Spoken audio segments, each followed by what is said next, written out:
Hello guys and welcome to the channel. Today I'm going to show you how you can perform reverse Google image search on your Xiaomi 12C.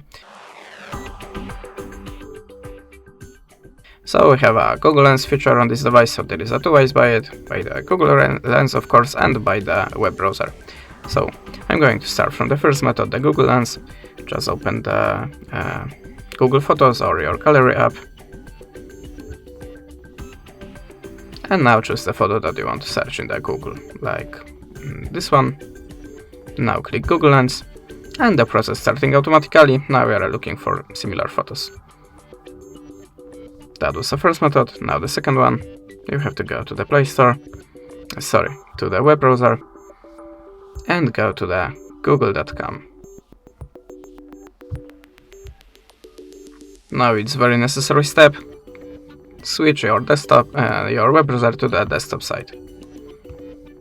Click on this little camera icon and choose upload a file. Allow permissions to the files and choose like before. And how you can see, it's all perfect, and that's it. You can add just a shape of the photo to looking for more specific.